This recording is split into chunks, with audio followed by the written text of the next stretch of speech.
ఓట్లు అవుతున్నాయి కానీ వీళ్ళ ఓట్లు అవ్వవు. అవును. ఇప్పుడు కాంగ్రెస్ పార్టీలో పోటీ చేసి తెచ్చుకునే ఓట్లు కాంగ్రెస్ అని అనుకోరు. వాళ్ళ ఎందుకంటే సొంత కాంగ్రెస్ ఓట్లు ఆల్రెడీ వైసీపీకి పోయేసినాయి.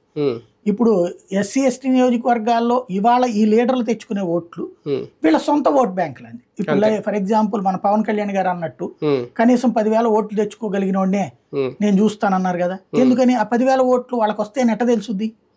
పవన్ కళ్యాణ్ గారు బొలిశెట్టి శ్రీనివాసన్ చూపెట్టి 10,000 ఓట్లు వేస్తారంటే అందరూ ఎస్ ఎస్ ఎస్ ఎస్ అంటారు అక్కడ కూర్చున్నాడు. కానీ ఓటు ఎత్తడం లేదు, ఎట్ట తెలుసుద్ది? ఆయన పోటీ చేస్తే కదా తెలిసేది. ఇప్పుడు పోటీ చేయడానికే అది అడుగుతున్నారు కదా. ఇప్పుడు ఏంటంటే చదువు అవగానే ఉద్యోగానికి వెళ్ళాం అనుకోండి, ఎక్స్పీరియన్స్ ఉందంటారు. ఎక్స్పీరియన్స్ ఎట్ట తెలుసుద్ది? ముందు తెలిసేది. అట్లాగే ఇక్కడ వాళ్ళ సొంత బలం ఎప్పుడు తెలుసుద్ది? పోటీ చేస్తే. ఇప్పుడు దాకా ఏంటి, వేరే పార్టీ తరఫున పోటీ చేశారు, అక్కడ ఆ పార్టీ నా వల్ల నువ్వు గెలిచావా అంటుంది. లేదు ఇప్పుడు కాంగ్రెస్ పార్టీ తరఫున చేస్తే అది కాంగ్రెస్ కిందకి రాదు, వీళ్ళ పేరు కిందకే వస్తుంది.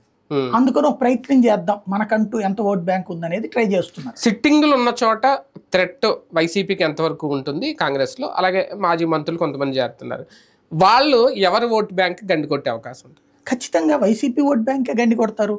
ఎందుకంటే వైఎస్ఆర్ కాంగ్రెస్ పార్టీతోనే ఇంతకాలం మమేకమయ్యాక ఇవాళ బయటికి వెళ్తే వైసీపీ ఓట్లుగా చేల్చగలిగేది వాళ్ళు.